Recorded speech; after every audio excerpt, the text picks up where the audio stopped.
Let's talk about something that's a huge deal in machine learning, but maybe doesn't get all the glamour. What happens after you deploy your shiny new model?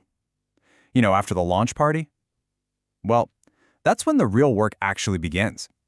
We're going to dive into how you keep that model alive and kicking in the real world. So, you did it. You built an amazing model, it crushed all the tests, and now it's out there, live, making predictions. High files all around, right? Well, the job is so not over.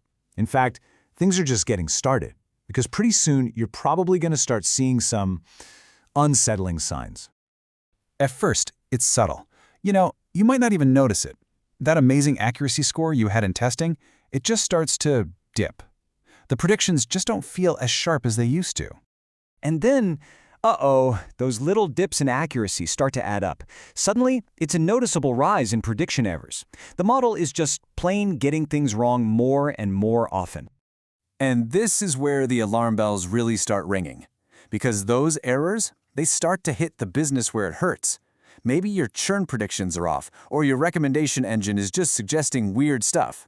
The key performance indicators, the KPIs you care about, are suddenly going in the wrong direction. What you're seeing here is a totally natural process. It's called model decay, or sometimes model drift. It's this unavoidable fact of life that a model's performance will go down over time, simply because the world it's living in is constantly changing. I love this way of thinking about it, because it completely reframes the problem. Deployment isn't the finish line. It's the starting gun for an evolutionary process. Your model isn't just a piece of static code. It's this living, breathing system that has to adapt to its environment, or, well, it won't survive. So, what are these forces of change we're talking about? Why does a perfectly good model, one that you spent months building, start to lose its edge? Let's get into the most common culprits. All right, here are the main offenders. First, you've got data drift. This is when the basic stats of your input data just change. Think about it. Maybe you expand to a new country, and suddenly your customer demographics look totally different. Then you've got its sneaky cousin, concept drift. This is trickier. The data might look the same, but the meaning behind it changes. What predicted a sale last year might be totally irrelevant today because of a new trend. And of course, you've got things like seasonality, hello, holiday shopping, and totally new types of data popping up that your model has never ever seen before. Okay, so our model is decaying, it's drifting out to sea. How do we rescue it? How do we bring it back to life? Fortunately, we have some really powerful retraining strategies to choose from. It's time to pick our lifeboat. The two big philosophies here are batch retraining and online learning.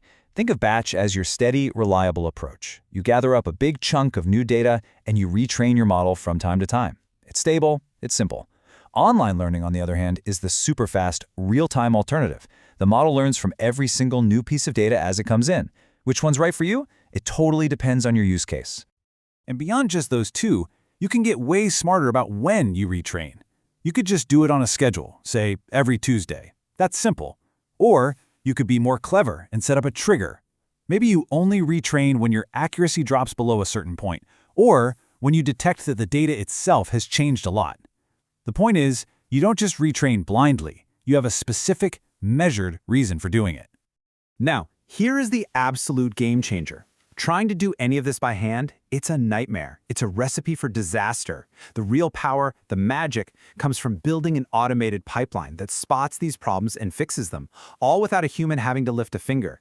This, right here, is what MLOps is all about. So, what does this automated rescue system actually look like? Well, it's a loop, a continuous cycle. First, you're always monitoring the live data in production. When a special detector flags an issue, like drift, bam, it automatically kicks off a retraining job. A new model gets trained on fresh data, and then, this is key, it gets rigorously validated. If it passes the tests, it gets deployed, maybe as a canary that only sees a little bit of traffic at first. And here's the best part, the safety net. If that new model is a dud, the system automatically rolls back to the last good version. No harm done. This whole beautiful automated loop, it has a name, and it's a really important one in MLOps. It's called continuous training, or CT for short. This is the gold standard. It's how you build ML systems that aren't just accurate on day one, but stay accurate, stay reliable, and keep delivering value for years. This is how AI actually evolves.